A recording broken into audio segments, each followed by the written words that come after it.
उनकी आवाज़ कर्कश थी, लेकिन उसमें आध्यात्मिक ऊर्जा की लहर थी जो छाया में बैठे व्यक्ति को उनकी बात सुनाने के लिए पर्याप्त थी। इसलिए उन शब्दों के बोलने के ठीक बाद भूरे रंग का लबादा पहने एक आदमी तेजी से अंदर आया और यू जियाओ के सामने खुद को नीचे कर लिया। मालिक, आपका क्या आदेश है? यू जियाओ एक पल के लिए चुप रहा, फिर अचानक उसने पूछा, क्या आप कभी महिलाओं के संपर्क में रहे हैं? लिन क्यूओंग अवाक रह गया। उसने कभी नहीं सोचा था कि उसके मालिक ने उसे यह प्रश्न पूछने के लिए ही बुलाया था। पहले क्योंकि लिन क्यूओंग को डर था कि यू लुओफेंग उसे खोज लेंगे, इसलिए उसने खुद को दूरी पर रखा। इसके अलावा युन जियो से बात करते समय युन लुओफेंग ने जिस आवाज़ का इस्तेमाल किया वह शांत थी, इसलिए उसने नहीं सुना कि वे किस बारे में बात कर रहे थे। लिन क्यूओंग ने अपना सिर खुजलाया। मास्टर, आपके आसपास कोई महिला नहीं है। इस प्रकार इस अधीनस्थ का अक्सर महिलाओं के साथ संपर्क नहीं होता है।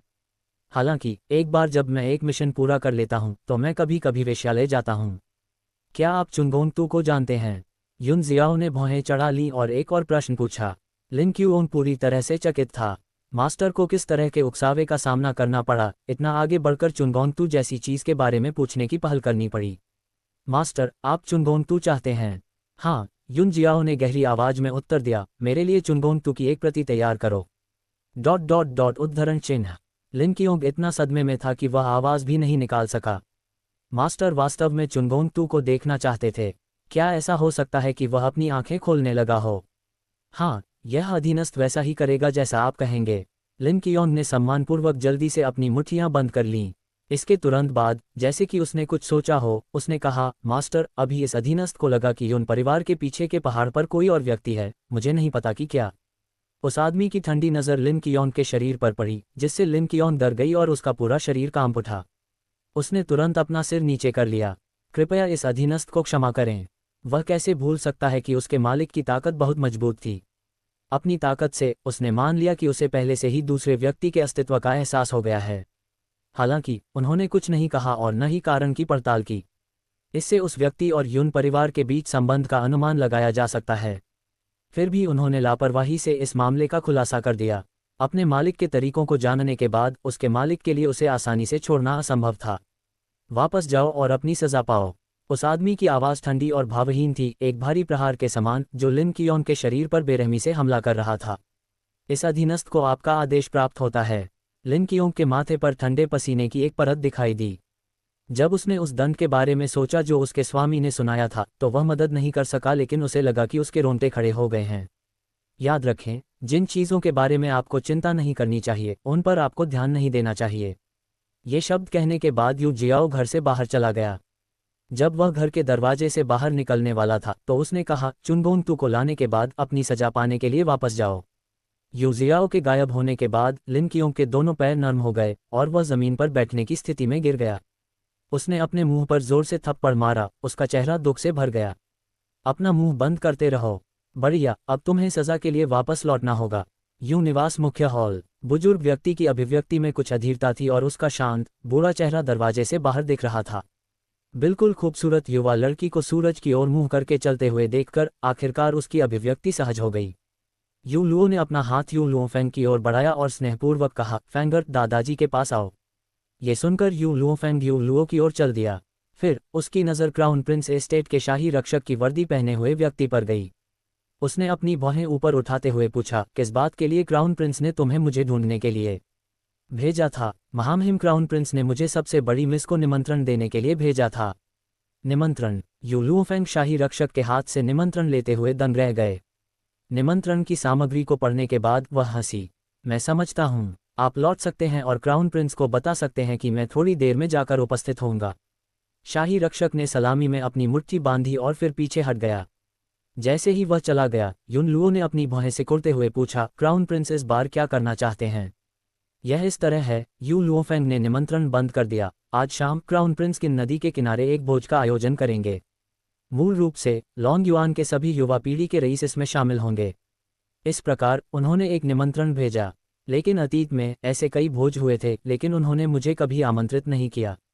अब ऐसा लगता है कि यह क्राउन प्रिंस मेरे सामने म्यू वुशुंग के प्रति अपने स्नेह का प्रदर्शन करना चाहते हैं और जब वह वहाँ हैं तो मुझे अपमानित करना चाहते हैं। आप और क्राउन प्रिंस पहले ही अपनी सगाई तोड़ चुके हैं।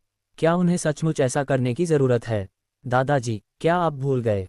ये सच है कि क्राउन प्रिंस मेरे साथ सगाई तोड़ना चाहते थे, लेकिन अंत में यह मामला हमारे यून परिवार द्वारा प्रस्तावित किया गया था। एक तरह से इसने चीज़ों की प्रकृति को बदल दिया है, मुझे क्राउन प्रिंस को त्यागने वाला बना दिया है।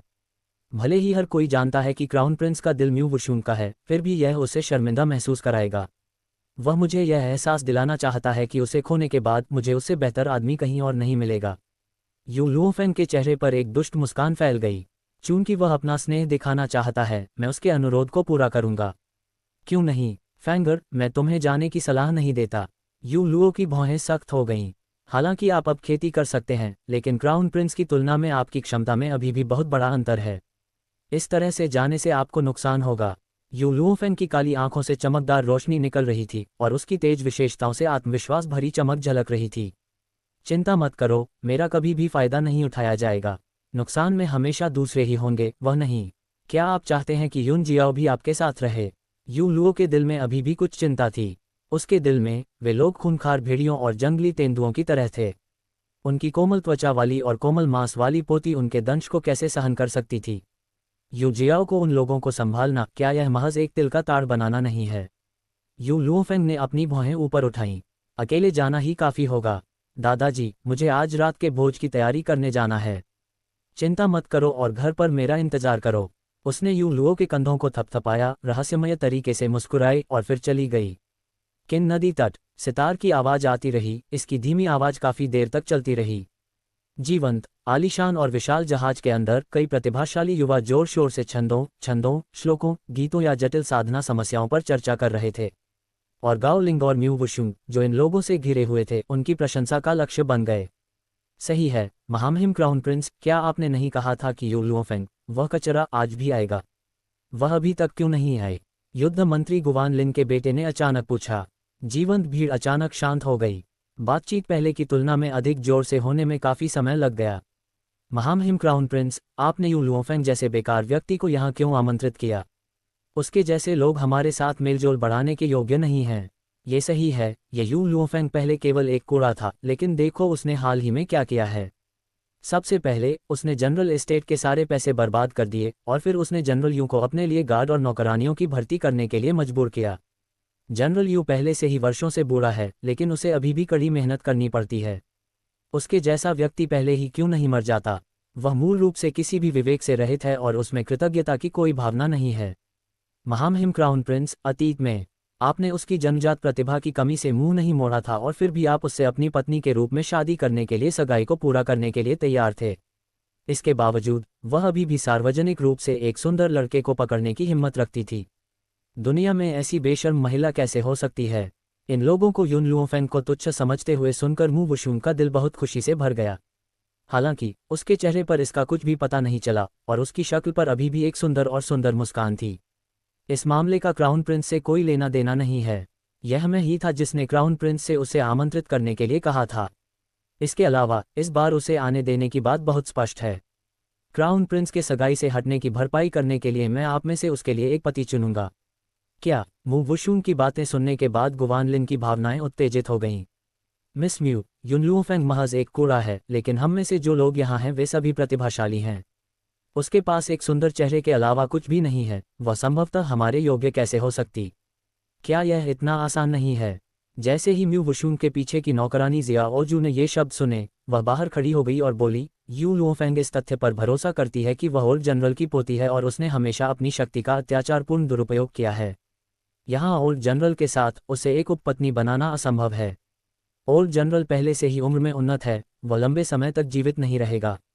ओल्ड जनरल के मरने के बाद उसे एक उपपत्नी के रूप में पदावनत करें और नहीं, उस समय कोई भी उसकी रक्षा करने में सक्षम होगा। जियाओजू, म्यू वुशुंग की अभिव्यक्ति गहरी हो गई और उसने निष्ठापूर्वक उसे डांटा, तुम्हें अंदर जाने की इजाज़त किसने दी? पीछे हट जाओ। मिस, जियाओजू ने अन्याय महसूस करते हुए खुद का बचाव किया। ये नौकर केवल मिस के लिए न्याय रोकना चाहता है। सबसे पहले यू लुओफेंग ने महामहिम क्राउन प्रिंस पर एकाधिकार कर लिया और जाने नहीं दिया। अब वह हमारे प्रधानमंत्री एस्टेट में आती है और मिस से उसके लिए एक पति ढूंढने की मांग करती है, अन्यथा वह क्राउन प्रिंस को परेशान करती रहेगी। यदि वह वास्तव में क्राउन प्रिंस को परेशान करना चाहती है तो ओल्ड जनरल निश्चित रूप से उसकी रक्षा करेगा। उस समय न केवल महामहिम मुश्किल में होंगे, स्थिति यहाँ तक कि महामहिम को भी एक कठिन स्थिति में डाल दिया। म्यू वुशांग की अभिव्यक्ति बदल गई, उसकी आवाज़ कई डिग्री अधिक गंभीर थी। ज़ियाओजू, मैंने तुमसे पहले ही कहा था, तुम इस मामले के बारे में किसी को नहीं बता सकते। क्या ऐसा हो सकता है कि तुम भूल जाओ? उसी समय आलीशान जहाज के एक अन्य निजी कमरे में सौम्य जैद जैसे चौथे राजकुमार गाओ शाओचेन ने जहाज के लाउंज के अंदर मालिक और नौकर की इस जोड़ी द्वारा किए गए नाटकीय दोहरे अभिनय को सुना और हंसने से खुद को नहीं रोक सके। लगता है मेरे इस शाही भाई की दूरदर्शिता उतनी अच्छी नहीं है। वह इस दोहरे कृत्य को देख भी नहीं सकता। उसने अपना सिर हिलाया और उसकी निगाहों में लोमड़ी जैसी दुष्ट प्रसन्नता झलक रही थी। इसके विपरीत यू लुओफेंग उतनी सरल नहीं है जितनी वह दिखती है। मैं काफ़ी उत्सुक हूं कि वह किस तरह का चरित्र है। दरअसल जैसा कि गाओ शाओचेन ने बताया था, गाओ लिंग मालिक और नौकर की इस जोड़ी द्वारा किए गए दोहरे कृत्य को नहीं बता सका। ये देखकर कि म्यू वुशुंग अभी भी यू लुओफेंग के लिए बोल रहा था, उसका सुंदर रंग कुछ हद तक काला होने से बच नहीं सका। वुशुंग, जब आपने उस दिन यू लुओफेंग के लिए एक पति चुनने का प्रस्ताव रखा था तो यह आपकी इच्छा से नहीं था। आपको बस यू लुओफेंग ने मजबूर किया था। वह बकवास। गाओ लिंग की निगाहें भड़क उठीं और उसने म्यू वुशुंग को घूर कर देखा। आपने पहले भी कहा था कि आपको डर था कि यू लुओफेंग इस शादी का पालन नहीं करेंगे, इसलिए मैंने फादर सम्राट को एक डिक्री जारी करने के लिए ढूंढने का भी इरादा किया था। अप्रत्याशित रूप से शादी को खुद ही आगे बढ़ा दिया गया था। म्यू वुशुंग ने कड़वाहट से हंसते हुए कहा। महामहिम, वुशुंग के पास कोई अन्य विकल्प नहीं है। इसके अलावा यू लुओफेंग के मानक वास्तव में बहुत ऊंचे हैं। हो सकता है कि मैं उसके लिए जो पति ढूंढता हूं उससे वह संतुष्ट न हो, सिर्फ उसकी योग्यता के आधार पर। गाओ लिंग ने व्यंग्य किया, उसकी आंखों में तिरस्कार और भी अधिक स्पष्ट था। उच्च मानक रखने के लिए उसके पास क्या योग्यताएं हैं? वुशुंग, चूंकि उसने इस बारे में आपसे बात की थी, ये क्राउन प्रिंस इस मामले में आपकी मदद करेगा। ऐसी स्थिति में ये क्राउन प्रिंस उसके लिए जो पति ढूंढता है उसे न चाहते हुए भी शादी करनी होगी। ज़ियाओजू ने जो कहा वह सही था। वह अपनी शक्ति का अत्याचारपूर्ण दुरुपयोग करने के लिए ओल्ड जनरल पर निर्भर है। जब वह बूढ़ा आदमी मर जाता है तो कोई भी उसकी रक्षा नहीं करेगा और कोई उसे उपपत्नी के रूप में पदावनत कर सकता है। सभी ने अवाक होकर एक दूसरे की ओर देखा और वे सभी क्षण भर के लिए चुप हो गए। हालांकि युन लुओफेंग बेकार थी, लेकिन उसकी शक्ल आकर्षक थी। यदि यह उसे एक उपपत्नी के रूप में ले रहा होता तो बहुत से लोगों को ऐसा करने में कठिनाई नहीं होती। पत्नी लेते समय वे प्रतिष्ठा और जन्मजात प्रतिभा देखते हैं, हालांकि एक उपपत्नी लेते समय उन्हें केवल फूलों की तरह सुंदर होना होगा। लगता है आज का भोज बहुत जीवंत है।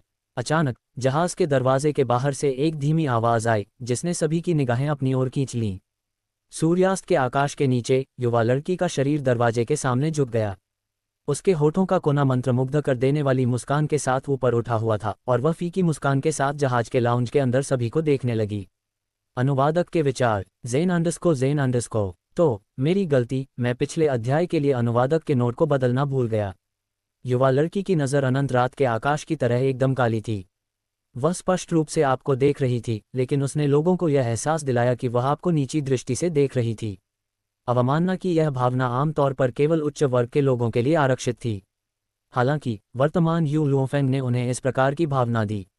आप आए। म्यू वुशुंग का दिल थोड़ा कांप उठा। उसके मन को शांत करने के बाद उसका आचरण सुरुचिपूर्ण और शालीन हो गया। इसने न केवल उसके दिल में ईर्ष्या को उजागर नहीं किया, बल्कि इसने दूसरे के लिए बहुत अधिक स्नेह भी प्रदर्शित नहीं किया। बल्कि उसने एक ऐसे स्वर का इस्तेमाल किया जो एक विशाल व्यक्ति तब इस्तेमाल करता है जब वह किसी से बात करने के लिए किसी का सामना करता है। आपको देर हो गई। यू लुओफेंग ने अपने होठों का कोना उठाया। उसकी गहरी नज़र गाओ लिंग की ओर मुड़ गई। उसके होठों पर मुस्कान दुष्ट और थोपने वाली थी। क्राउन प्रिंस ने मुझे जो निमंत्रण भेजा था उस पर जो लिखा था वह भी आया था। क्या ऐसा हो सकता है कि महामहिम क्राउन प्रिंस ने जानबूझकर इसे गलत लिखा हो? निस्संदेह म्यू वुशुंग यह नहीं कह सकती थी कि क्राउन प्रिंस ने गलत समय लिखा था, इसलिए उसने निर्विवाद रूप से दोष अपने ऊपर ले लिया। मैंने अनुमान लगाया कि हम सभी को गलत समय याद आया, इसलिए हम जल्दी आ गए। मैं क्षमा चाहता हूँ, मुझे अभी देर से आने के लिए आपको डांटना नहीं चाहिए था। इस टिप्पणी ने युन लुओफेंग को सभी के साथ विवाद में डाल दिया था। क्या ये संभव था कि केवल उसका समय ही सही था?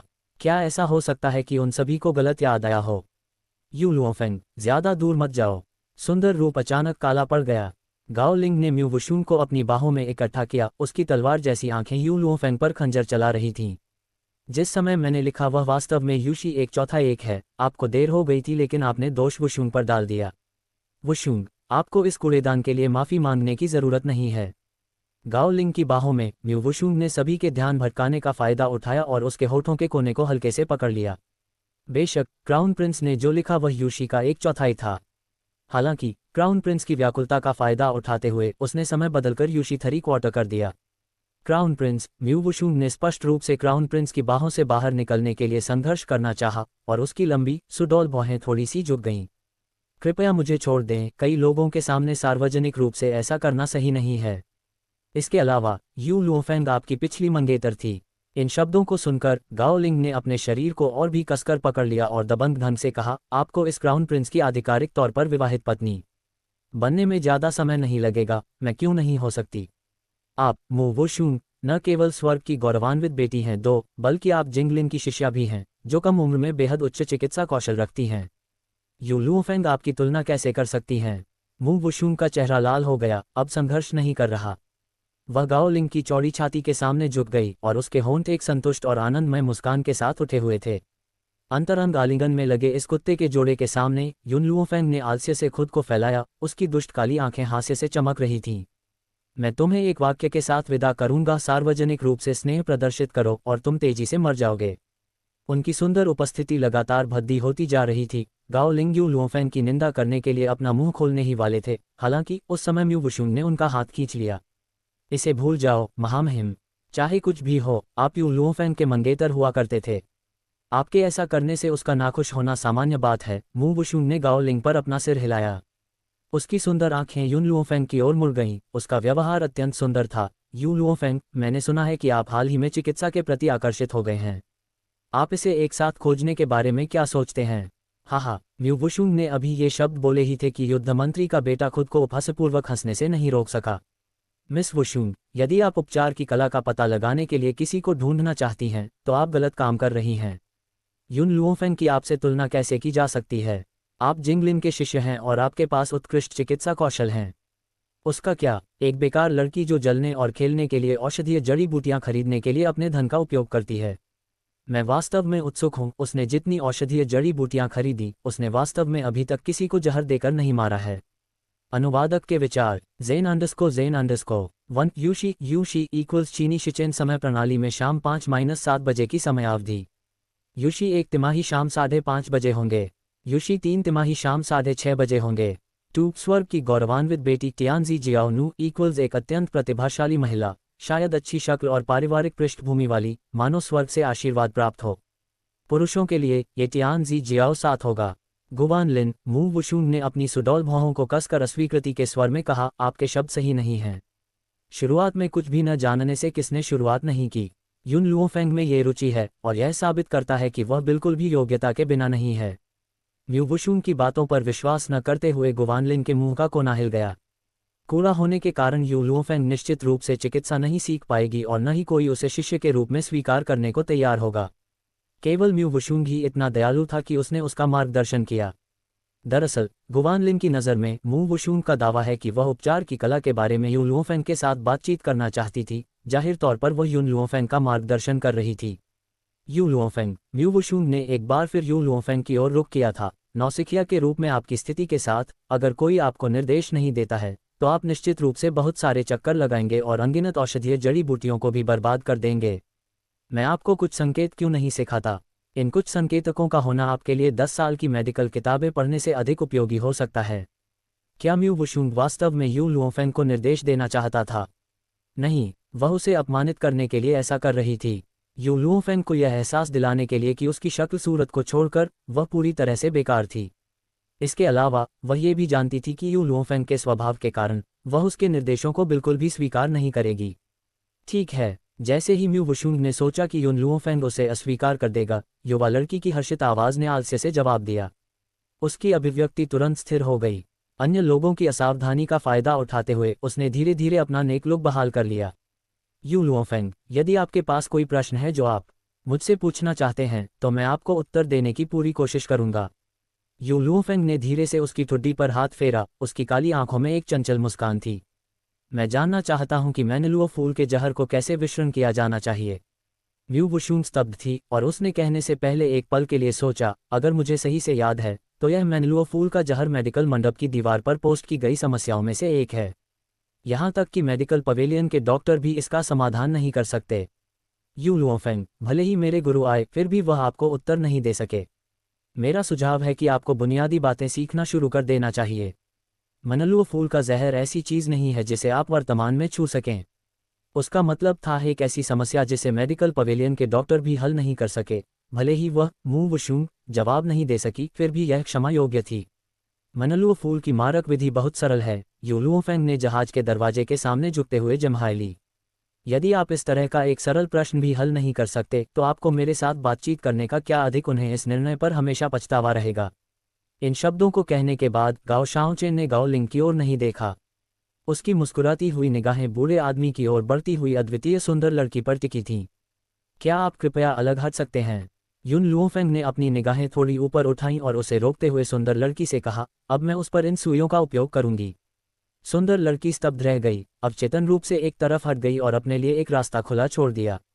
यू लुओफेंग, मू वुशुंग की भौहें तन गईं, चूंकि आप किसी को बचाना चाहते हैं, हम आपके साथ हस्तक्षेप नहीं करेंगे। हालांकि चूंकि हमारे दादाजी दोनों अदालत के मंत्री हैं, इसलिए मैं आपको कुछ संकेत दूंगा। किसी का इलाज करते समय आपको पहले रोगी की नाड़ी लेनी होगी। यदि आप नहीं जानते कि नाड़ी कैसे लेनी है, तो मैं आपको मौके पर ही यह सिखा सकता हूँ। ये शब्द ऐसे लग रहे थे जैसे वह यू लुओफेंग को पढ़ा रही थी, लेकिन वास्तव में यह अन्य लोगों को बता रहा था कि यू लुओफेंग एक कूड़ा था जो नाड़ी लेना भी नहीं जानता था। उसके जैसा बेकार व्यक्ति केवल किसी को मौत के घाट उतार सकता है और किसी को बचाने में असमर्थ होता है। लिटिल मिस, क्या ऐसा हो सकता है कि आप युन लुओफेंग की पृष्ठभूमि नहीं जानती? वह लोंगयुआन की सबसे कुख्यात कचरा है। क्या आप वाकई उससे अपने दादा का इलाज कराने की हिम्मत करेंगी? वह नाड़ी देखना भी नहीं जानती है, तो वह किसी का इलाज करने की बात करने की हिम्मत कैसे करती है? गुवान लिन हंसे, उनके शब्द कटु और तिरस्कारपूर्ण थे। यू लुओफेंग ने अपनी भौहें उठाईं और अनजाने में अपनी पीठ की ओर देखा जहां गुवान लिन था। उसकी निगाहों में एक अनियंत्रित अहंकार और एक थोपी हुई दुष्टता के साथ उपहास का संकेत लग रहा था, जो अचानक गुवान लिन की हंसी को रोक देता है। उसके चेहरे पर आश्चर्य की रेखा तैर गई। काफी देर हो गई जब वह कांपने लगा और अचानक जाग गया। ये कचरा अभी भी अतीत का बेकार व्यक्ति था, लेकिन उसकी नज़र इतनी डरावनी क्यों थी? मैं तुम्हें केवल एक मौका दूंगा। यू लुओफेंग ने अपनी निगाहें पीछे हटा लीं, उसकी काली आंखें उस सुंदर लड़की पर केंद्रित हो गईं जो गुवान लिन के शब्दों के कारण झिझक रही थी। बचाना या न बचाना पूरी तरह से आपके निर्णय पर निर्भर करेगा। फिर भी मुझे ये कहने की अनुमति दें, यदि आपके दादाजी बेहोश रहे तो मुझे डर है कि वह आज जीवित नहीं बचेंगे। लड़की के चेहरे पर संघर्ष की झलक दिख रही थी। आखिरकार उसने दृढ़तापूर्वक अपने दांत पीस लिए। मिस, कृपया मेरे दादाजी को बचाएं। इस यात्रा के दौरान दादाजी की हालत बहुत खराब हो गई थी। अगर ये लगातार खींचता रहा तो उसे डर है कि वह रात भर जीवित नहीं रह पाएगा। फिलहाल वह इस निराशाजनक स्थिति को बचाने के लिए केवल एक आखिरी हताश प्रयास ही कर सकती थी। जैसे ही युवती ने ये शब्द कहे, यू लुओफेंग ने अपनी आस्तीन से कपड़े का एक पार्सल निकाला। उसने ध्यान से पार्सल खोला और अंदर से चमचमाती चांदी की सुई निकाली। उसकी उंगलियों ने चांदी की सुई को धीरे से दबाया और सुई की नोक को बुजुर्ग व्यक्ति के बाई हुई एक एक्यूपंक्चर बिंदु पर लक्षित किया। धीरे धीरे चांदी की सुई को बूढ़े व्यक्ति के सिर में धकेल दिया। चांदी की सुई की उपस्थिति के बाद यू लुओफेंग की अभिव्यक्ति अपने पिछले आलस्य से विशेष रूप से प्रभावशाली में बदल गई। किसी ने नहीं देखा कि सुई के बुजुर्ग व्यक्ति के बाई हुई बिंदु में प्रवेश करने के बाद एक सफ़ेद आध्यात्मिक ऊर्जा सुई से निकली और धीरे धीरे बुजुर्ग के शरीर में प्रवाहित हुई।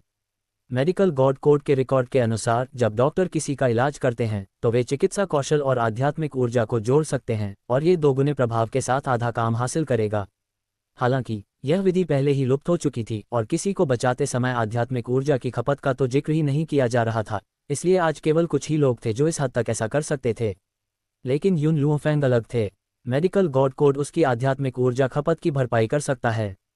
इस तरह उसे अपनी आध्यात्मिक ऊर्जा के अचानक समाप्त होने की चिंता नहीं करनी पड़ी, चाहे वह किसी लड़ाई के दौरान हो या इलाज के दौरान।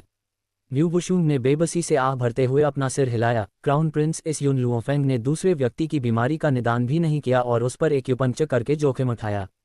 इससे भी महत्वपूर्ण बात यह है कि जिस स्थान पर उसने एक्यूपंक्चर लगाया था वह बाई हुई बिंदु था।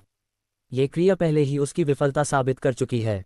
मूल रूप से मेरे गुरु उसे ठीक करने में सक्षम होते, लेकिन दुर्भाग्य से उसके शब्दों से पता चला कि जिंगलिन की क्षमता से वह इस बुजुर्ग व्यक्ति को ठीक कर सकता था, लेकिन यू लुओफेंग के हस्तक्षेप के बाद इस बुजुर्ग व्यक्ति को निश्चित रूप से अब बचाया नहीं जा सका।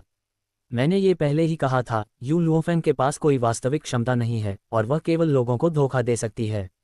अनुवादक के विचार। ज़ेन_1 बाई हुई सु एक एक्यूपंक्चर पॉइंट है जो किसी के सिर के ठीक बीच में होता है और उपचार के दौरान उपयोग किया जाने वाला सबसे आम पॉइंट है। गाओ लिंग ठंडे स्वर में हंसा, उसकी आंखें उपहास से भर गईं। वह यू लुओफेंग का कुछ और मजाक उड़ाने ही वाला था कि तभी उसके चेहरे पर भाव थम गए। केबिन के फर्श पर बुजुर्ग व्यक्ति की पलक, जिसे मूल रूप से बिना किसी संदेह के मर गया माना जाता था, हल्के से कांप रही थी। इसके बाद उन्होंने सबकी नज़रों के सामने अपनी आंखें खोलीं। हर कोई दंग रह गया। सामने के दृश्य पर किसी को विश्वास करने की हिम्मत नहीं हुई। यू लुओफेंग, ये कचरा, वास्तव में दवा जानता था। ये चींटी द्वारा हथिनी के साथ बलात्कार करने की तुलना में बिल्कुल कम वैज्ञानिक था। दादाजी। जबकि हर कोई स्तब्ध था, सुंदर लड़की की सुखद आश्चर्य की आवाज़ सुनाई दी, जो केबिन में शांति को तोड़ रही थी। दादाजी, आप जाग गए, आखिरकार आप जाग गए। आपने अभी अभी मुझे डराकर मार डाला है। युवा महिला ने उत्साहपूर्वक बुजुर्ग व्यक्ति की बाँह खींची और उसे बर्फ ठंडे जहाज के तख्ते से ऊपर खींच लिया। वह उत्सुकता से यू लुओफेंग की ओर मुड़ी। धन्यवाद, मैं वास्तव में आपका आभारी हूँ। आपने मेरे दादाजी को बचाया, जो हमारे पूरे निंग कबीले को बचाने के समान है। मुझे नहीं पता कि मैं आपको कैसे धन्यवाद दूँ। तभी बुजुर्ग व्यक्ति ने प्रतिक्रिया की, उनकी आंखें कृतज्ञता से भर गईं। मिस, क्या वह आप ही थीं जिसने इस बूढ़े बर्तन को बचाया था? मुझे उम्मीद नहीं थी कि इतनी कम उम्र में आपका चिकित्सा कौशल वास्तव में इतना उत्कृष्ट होगा। न केवल मैं वर्तमान में पूरी तरह से ऊर्जावान महसूस कर रहा हूँ, बल्कि मेरी जीवन शक्ति भी काफ़ी बेहतर है। लिटिल मिस, क्या आप इस बूढ़े बर्तन की बीमारी को पूरी तरह से ठीक कर सकती हैं? मैं कर सकता हूँ, यू लुओफेंग का जवाब बेहद आत्मविश्वासपूर्ण था। आधे महीने के बाद मैं तुम्हें पूरी तरह ठीक कर सकता हूँ। जब उन्होंने ये सवाल पूछा तो बुजुर्ग व्यक्ति को ज़्यादा उम्मीद नहीं थी।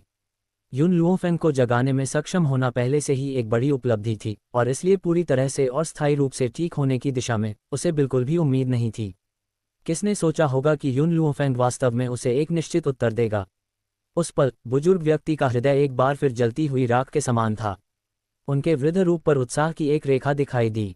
मिस, मेरे परिवार का नाम निंग है। आप मुझे एल्डर निंग कह सकती हैं। यह मेरी पोती निंग शिन है।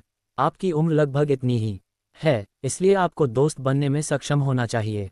यहाँ रहने के दौरान मैं अपनी पोती को मिस का अनुसरण करने दूंगा। यदि आपके कोई अनुरोध हैं तो आप उसे ऐसा करने दे सकते हैं। एल्डर निंग ने वास्तव में निंग शिन को यू लुओफेंग का अनुसरण करने की अनुमति दी थी क्योंकि उसके पास अपना कारण था। हालांकि उनकी अपनी पोती की जन्मजात प्रतिभा उत्कृष्ट थी, लेकिन उसका आचरण पर्याप्त ईमानदार नहीं था, इसलिए वह उसे कुछ समय के लिए सीखने के लिए केवल यू लुओफेंग का अनुसरण करने दे सकते थे। इसके अलावा, अगर युन लुओफेंग वास्तव में अपनी बीमारी ठीक कर सकती है, तो इसका मतलब है कि उसका चिकित्सा कौशल मेडिकल मंडप से कहीं अधिक है, और इसलिए उसके साथ दोस्ती करने से केवल फायदे होंगे और इसे कोई नुकसान नहीं होगा। मुझे कोई आपत्ति नहीं है। यू लुओफेंग ने अपने कंधे उचकाए। मुस्कुराहट की छाया के साथ गाओलिंग की ओर देखते हुए उसने अपने कोने का कोना उठाया। क्राउन प्रिंस, क्या आपको अपना वादा पूरा नहीं करना चाहिए? क्राउन प्रिंस की अभिव्यक्ति बहुत भद्दी थी, फ्राइंग पैन के तले जितनी काली। उसकी कसकर भींची हुई मुठ्ठियां हल्की हल्की कांप रही थीं और उसने यू लुओफेंग को घूर कर देखा। यू लुओफेंग, तुमने जानबूझकर ऐसा किया? इससे कोई फर्क नहीं पड़ता कि उसने इसके बारे में कैसे सोचा, उसे उम्मीद नहीं थी कि यू लुओफेंग वास्तव में चिकित्सा जानता होगा। बस उसने दवा कब सीखी, किसी को कैसे पता नहीं चला। गुवान लिन और बाकी लोगों ने ठीक से बात नहीं की, ये याद करते हुए कि कैसे उन्होंने एक पल पहले यू लुओफेंग का मजाक उड़ाया था। वे महसूस कर सकते थे कि उनका चेहरा दर्दनाक गर्मी से झुलस रहा है। वे इतने शर्मिंदा थे कि उनकी इच्छा थी कि वे खुद को एक गड्ढे में दफना दें। विशेष रूप से पहले, जब हर कोई मानता था कि यू लुओफेंग दूसरे के अच्छे इरादों को पहचानने में असमर्थ है, और वास्तव में जब म्यू वुशुन ने उसे कुछ संकेत दिए तो उसने इसे नज़रअंदाज कर दिया। म्यू वुशुन के चिकित्सा कौशल के आधार पर वह उसे कैसे पढ़ा सकती थी? उनका म्यू वुशुन को पढ़ाना अधिक पसंद था। कल्पना कीजिए कि म्यू वुशुन वास्तव में ऐसी बातें कहेंगी जैसे उनके मार्गदर्शन से यू लुओफेंग को 10 साल कम अध्ययन करने की अनुमति मिल सकती है। क्या उसे अत्यधिक शर्मिंदा होने की परवाह नहीं थी? उपस्थित सभी लोगों के बीच जिसने सबसे ज्यादा चेहरा खोया, वह कोई और नहीं बल्कि खुद म्यू वुशुन थी। यू लुओफेंग की हरकतें निस्संदेह उसके चेहरे पर एक निर्दयी थप्पड़ की तरह थीं, और इससे उसका दिल ईर्ष्या और नफरत से भर गया। वह अपनी सामान्य सुंदर उपस्थिति भी बरकरार नहीं रख सकी। उसकी द्वेषपूर्ण सुंदर आंखें लगातार यू लुओफेंग को घूर रही थीं। अनुवादक के विचार। ज़ेन अंडरस्को सभी को चंद्र नव वर्ष की शुभकामनाएं। मुझे आशा है कि आपका नया साल स्वास्थ्य, समृद्धि और आनंद से भरा हो। सौभाग्य से हर कोई इस समय अपनी सामान्य स्थिति में नहीं था और उसे उसकी आंखों में द्वेष का पता नहीं चला। जिन, अभी क्या हुआ? एल्डर निंग, जो स्थिति को नहीं जानते थे, ने अपनी बाहें सिकोड़ लीं और पूछा। निंगशिन तुरंत यू लुओफेंग और क्राउन प्रिंस के बीच की शर्त के बारे में समझाने गए, जिसमें म्यू वुशुंग और अन्य द्वारा कही गई सभी बातें शामिल थीं, बिना एक भी शब्द खोए। ओह, मिस म्यू वुशुंग मिस यू को निर्देश देना चाहती हैं। एल्डर निंग ने म्यू वुशुंग को देखा, जिसके चेहरे पर हर तरफ शर्मिंदगी बढ़ रही थी। वह सदमे में था और सपाट स्वर में बोला, चून कि यह ऐसा है, ये बूढ़ा आदमी आपको कुछ सुझाव देगा। वास्तव में एक प्रतिष्ठित डॉक्टर को मरीज की स्थिति का निदान करने के लिए उसकी नब्ज को महसूस करने की आवश्यकता नहीं होती है। उन्हें मरीज की स्थिति को समझने के लिए बस अपनी आंखों का उपयोग करने की आवश्यकता होती है। एक डॉक्टर जिसे केवल निदान के लिए नब्ज लेने की भी आवश्यकता होती है, वह सिर्फ एक नीम हकीम है। म्यू वुशुंग के शरीर में कंपन हुआ। अपनी मुठ्ठियां कसकर भींचते हुए उसके दिल में नफरत एक प्रचंड नरक की तरह जल उठी। ये सब युन लुओफेंग की गलती थी। यदि यह उसके लिए नहीं होता तो उसे इस तरह के अपमान का शिकार नहीं होना पड़ता। उसे भी नीम हकीम नहीं कहा जाएगा। हालांकि ये युन लुओफेंग के कारण ही था कि वह जवाब देने के लिए कुछ भी कहने में असमर्थ थी। शिन प्र बुजुर्ग निंग ने निंग शिन की ओर देखा, तुम्हें अब से मिस यू से सीखना चाहिए। मैं बता सकता हूं कि मिस यू काफ़ी ठीक हैं और उनके पास उत्कृष्ट चिकित्सा कौशल और विश्वसनीय व्यवहार है। आप बहुत तेज तर्रार हैं और निश्चित रूप से खुद को एक गड़बड़ी में डाल देंगी। आप एकमात्र नीम हकीम द्वारा लगभग धोखा खा चुके थे। यदि मिस यून की वीरतापूर्ण सहायता नहीं होती तो शायद मैं एक नीम हकीम के हाथों मर जाती। हाँ, मैं समझता हूँ। मैं भविष्य में ऐसी गलती नहीं करूँगा और नीम हकीमों के बहकावे में भी नहीं आऊँगा। दादा और पोती की इस जोड़ी का एक के बाद एक क्वैक कहना म्यू वुशुंग को इतना क्रोधित कर गया कि इसे उसकी छाती ऊपर और नीचे होने लगी और उसका रंग गुस्से में लाल रंग में बदल गया। वह जाने का बहाना ढूंढने ही वाली थी कि तभी बगल से यू लुओफेंग की सुस्त दुष्ट आवाज सुनाई दी। क्राउन प्रिंस, क्या आपको हमारा दूसरा वादा पूरा करना शुरू नहीं करना चाहिए? यू लुओफेंग आलस्य से फैली, उसके होठों पर एक चिढ़ाने वाली मुस्कान थी। पहले ही काफ़ी देर हो चुकी है और मैं पहले सोना चाहता हूँ, इसलिए आपको मेरा समय बर्बाद नहीं करना चाहिए। याद रखें, थप्पड़ जितना भारी होगा उतना अच्छा होगा। ये जितना भारी होगा मैं उतना ही खुश रहूंगा और आप भी पहले खत्म कर सकते हैं। गाओ लिंग की अभिव्यक्ति बदल गई और वह गुस्से में चिल्लाया, यू लुओफेंग, बहुत दूर मत जाओ। ये पता चला है कि शानदार महामहिम क्राउन प्रिंस एक दुष्ट व्यक्ति है जो अपने शब्दों से मुकर जाता है। यू लुओफेंग ने गाओ लिंग को तिरछी नज़र से देखा। किसी भी मामले में इससे कोई फर्क नहीं पड़ता कि आप अपना वादा पूरा करने को तैयार हैं या नहीं, क्योंकि हमारे पास गवाही देने के लिए चौथे राजकुमार और एल्डर निंग हैं। अगर यह बात फैल गई तो सभी को पता चल जाएगा कि क्राउन प्रिंस एक बदमाश है जो अपने शब्दों से पीछे हट जाता है। आप गाओ लिंग की आंखों में आग लग गई। उसकी द्वेषपूर्ण अभिव्यक्ति से ऐसा लग रहा था कि वह किसी भी समय यू लुओफेंग के चेहरे पर मुक्का मार देगा। मिस यून, एल्डर निंग को डर था कि गाओ लिंग गुस्से में आकर यू लुओफेंग पर हमला कर देगा, इसलिए उसने यू लुओफेंग को अपने शरीर के पीछे ऐसे ढला जैसे वह अपने बच्चों की जमकर रक्षा कर रहा हो। निश्चिंत रहें, उसने आपसे जिन शर्तों का वादा किया था, ये पुराना क्रॉक निश्चित रूप से उसे पूरा करने में आपकी मदद करेगा। यदि नहीं, तो ये पुराना क्रॉक निश्चित रूप से आपको उसके अपमानजनक आचरण को दुनिया में फैलाने में मदद करेगा। गाओ लिंग को एल्डर निंग की पहचान नहीं पता थी, इसलिए उसने जल्दबाजी में कार्रवाई करने की हिम्मत नहीं की। इसके तुरंत बाद म्यू वुशुंग धीरे धीरे उसके सामने चला गया। उसकी कोमल आंखों में दृढ़ तीव्रता दिख रही थी। क्राउन प्रिंस, यदि आप वुशुंग के लिए अपने शब्दों से पीछे हटते हैं तो यह इसके लायक नहीं है। वुशुंग ने आपसे अपनी शर्तें मनवाईं, इसलिए आपको अपना वादा निभाना होगा। इसलिए मुझे थप्पड़ मारो। वुशुंग निश्चित रूप से क्राउन प्रिंस के लिए बोझ नहीं होगा। म्यू वुशुंग ने अपना सुंदर चेहरा उठाया, उसकी सुंदर आंखें मजबूत भावनाओं से भरी थीं। वह उसे बताना चाहती थी कि वह उसकी वजह से यह अपमान स्वीकार करने को तैयार है। गाओ लिंग का दिल दुख गया। वुशुंग, चिंता मत करो, आज हमने जो अपमान सहा है मैं भविष्य में उसे 100 गुना लौटाऊंगा। म्यू वुशुंग मुस्कुराया, उसकी मुस्कान में दुख और दर्द था और इसने गाओ लिंग के दिल को और भी अधिक पीड़ा पहुंचाई। इसी तरह युन लुओफेंग के प्रति उसके दिल में नफरत और भी गहरी हो गई। थप्पड़। गाओ लिंग ने अपना कांपता हुआ हाथ उठाया, एक थप्पड़ धीरे से म्यू वुशुंग के चेहरे पर पड़ा। ये थप्पड़ धूल के एक कण को झाड़ने जैसा था जिसमें पूरी तरह से ताकत का अभाव था। यदि तुम उस पर इतनी ताकत से प्रहार करोगे तो मेरा अनुमान है कि तुम पूरी रात नहीं रुकोगे, यू लुओफेंग ने उसे प्यार से याद दिलाया।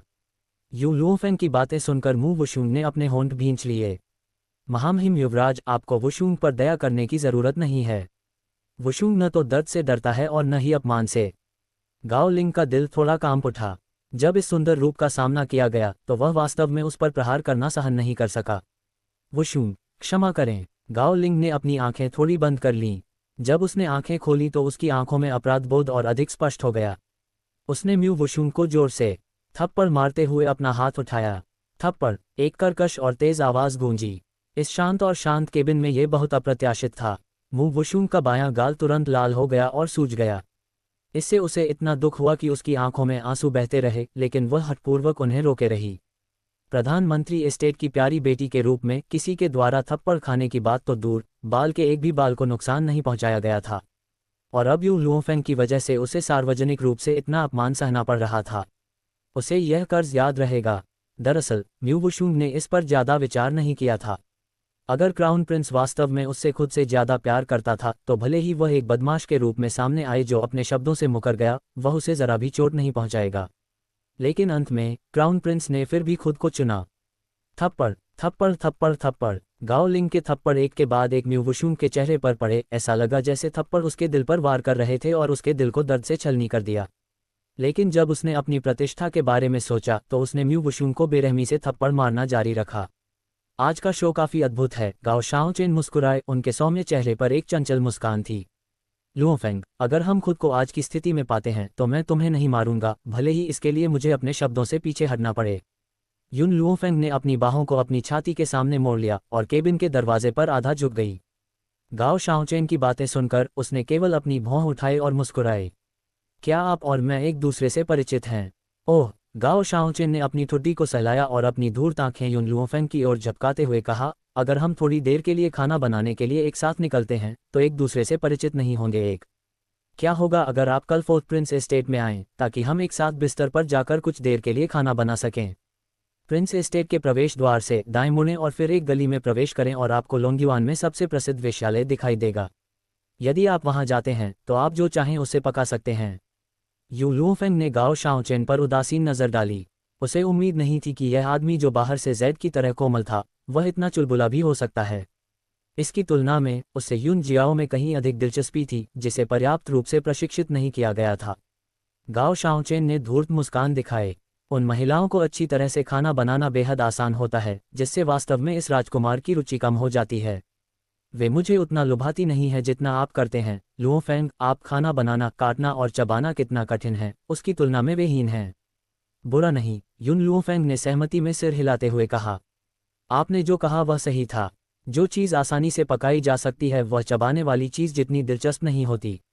जहाँ तक मेरा सवाल है चौथे राजकुमार, आप आसानी से पकने वाली गूदेदार हड्डी हैं। आखिरकार गाओ शाओचेन का चेहरा ठिठक गया जब उन्हें पता चला कि उन्होंने खुद को दफनाने के लिए बस एक गड्ढा खोदा था। यह अज्ञात था कि गाओ लिंग ने म्यू वुशुंग को कितनी बार थप्पड़ मारा। वर्तमान म्यू वुशुंग के दोनों गाल सुअर के सिर की तरह सूज गए थे। अब उनकी सुंदर और सुरुचिपूर्ण उपस्थिति नहीं रही। उसकी सुंदर आंखों में चमकती हुई आंसू की बूंदें थीं जो नाजुक और हृदयविदारक थीं। अनुवादक के विचार। ज़ेन अंडस्को एक पका हुआ और परिचित दोनों एक ही शब्द का उपयोग करते हैं जो चीनी भाषा में शू है, इसलिए शाओचेन शब्दों के साथ खेल रहा है। गाओ लिंग के हाथ ने वुशुंग पर इस कदर प्रहार किया था कि उसकी सारी अनुभूति खत्म हो गई थी और उसका दिल भी लगभग सुन्न होने की हद तक दर्द कर रहा था। लेकिन कोई नहीं जानता था कि उसके दिल में कौन सा तूफान उमड़ रहा है। गाओ लिंग के धीरे धीरे खत्म होते रूप को देखकर म्यू वुशुंग का दिल खुशी से भर गया, यहाँ तक कि क्षण भर के लिए वह अपने चेहरे पर दर्द को भी भूल गई। उसे तब पता चला कि उसने जुआ जीत लिया है। गाओ लिंग की तरह म्यू वुशुंग भी उतना ही स्वार्थी था। उसे गाओ लिंग के बारे में जो चीज़ पसंद थी वह थी उसकी स्थिति। अगर ऐसा होता तो गाओ लिंग उसके दिल में खुद से ज़्यादा महत्वपूर्ण कैसे हो सकती थी। उसने इन थप्पड़ों को स्वीकार करना चुना क्योंकि वह जुआ खेल रही थी। यू लुओफेंग द्वारा अपने चिकित्सा कौशल को उजागर करने से निश्चित रूप से गाओ लिंग की रुचि जगेगी, लेकिन वह गाओ लिंग को अन्य महिलाओं के प्रति आकर्षित होने की अनुमति कैसे दे सकती थी। इस प्रकार उसने गाओ लिंग को उसे थप्पड़ मारने की अनुमति दी।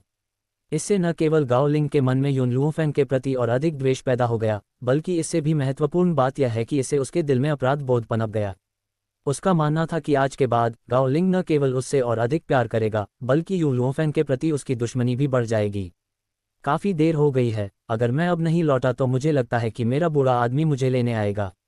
युन लुओफेंग मुस्कुराए। उसकी नज़र म्यू वुशुंग पर पड़ी जो सुअर के चेहरे जैसा था। म्यू वुशुंग, वापस जाओ और म्यू जिंगचोउ को बताओ अतीत में मेरे युन परिवार पर उसका जो भी बकाया है मैं धीरे धीरे उसे वापस कर दूंगा। यू परिवार और म्यू परिवार के बीच की दुश्मनी पूरे लोंगयुआन साम्राज्य में कोई रहस्य नहीं थी। यू लुओफेंग का भाषण सुनने के बाद सभी ने लगातार आहें भरीं। हालांकि युन लुओ में अपनी पोती जैसी हिम्मत नहीं थी और उसने सार्वजनिक रूप से इन शब्दों की घोषणा करने की हिम्मत की। मिस युन, निंगशिन ने यू लुओफेंग को जाते हुए देखा और जल्दी से उसे अपने कदम रोकने के लिए बुलाया। चूंकि आपने मेरे दादाजी को बचाया, इसलिए मैं आपके साथ भोजन कराना चाहता हूँ। क्या ये ठीक है? यू लुओफेंग की पीठ निंगशिन की ओर मुड़ गई, उसने कंधे उचकाए। मुझे अपने बूढ़े आदमी को आज के मामले के बारे में सूचित करने के लिए वापस आना चाहिए और फिर उसे खुश करना चाहिए। मुझे डर है कि मैं आपका निमंत्रण स्वीकार करने में असमर्थ हूँ।